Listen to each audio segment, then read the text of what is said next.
test, test, test. Oops, circles, circles, circles.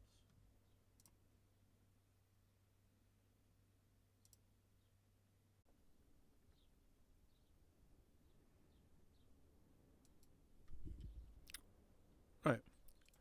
I asked you in the last exercise to get a list of the different parts of a vacuum cleaner. So from reading from your answers, I've got a selection of what you've written down here. Right. Now, on the previous exercise, we were looking just at system diagrams. Now, a system diagram doesn't care what's inside, right? So we've got the system is the vacuum cleaner. Air goes into the vacuum cleaner, dirt goes in, and there's a switch as well. The air goes back out into the room, and the dirt goes out in a bag or in the container to the bin. So that is a systems diagram. It only shows what goes into the system and what comes out of the system. The in is usually on the left, and the out is usually on the right. With the subsystem diagram, you're looking at what happens in the middle. Right? So again, the air out to the room and the dirt out to the bin, they are still the outputs. So generally speaking, it's best to have them over on the right. Right? The other parts we have to judge about and get them in the right place. Again, the air is going to come in on the left, and the dirt will be in on the left, and I guess we have the switch as well. So those three things are on the left. Right. The switch will control the motor. Right. The motor will control the fan. The motor will also control the rotating brush. Now, I guess on the way in, the air and the dirt is going to pass the rotating brush. So they maybe need to go there. Then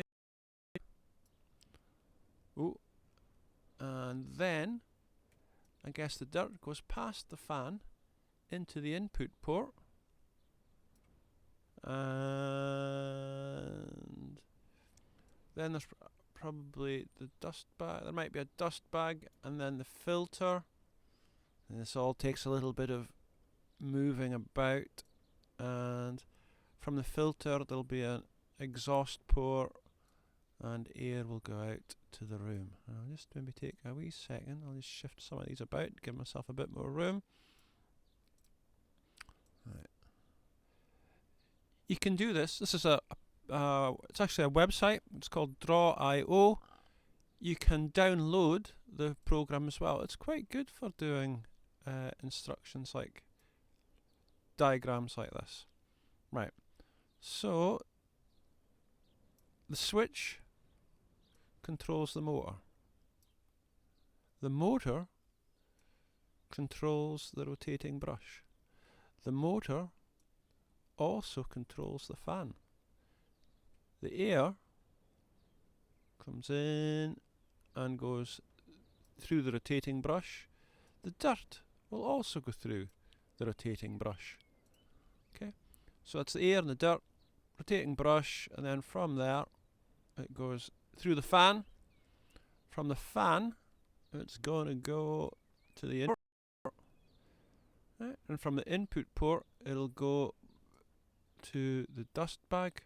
And I can see I've made a mistake. From the dust bag, it'll go up to the filter. From the filter, the air will go to the exhaust port, and then from the exhaust port, the air will go out to the room. Now, the filter is going to help put the dirt into the bag. Okay, now, I forgot about the belt. The belt goes here. Okay, so the motor drives the belt, and the belt drives the rotating brush. So here we go, a subsystem diagram of the vacuum cleaner. Okay, I guess I could spend a wee while tidying the diagram up a wee bit. Maybe can I move this? And just to make things a little bit prettier. Okay, the idea of the subsystems diagrams is you can see like The air in the dirt goes into a rotating brush, and you can see the belts controlling it. It shows how the systems are linked together inside the bigger system. Okay. Now, systems diagram only shows the inputs and the outputs. The subsystems diagram goes into more detail. Okay. We could take the motor and split the motor down into its different parts, a kind of subsystem diagram. Okay. We don't need that level of detail. Okay. Okay. Thank you.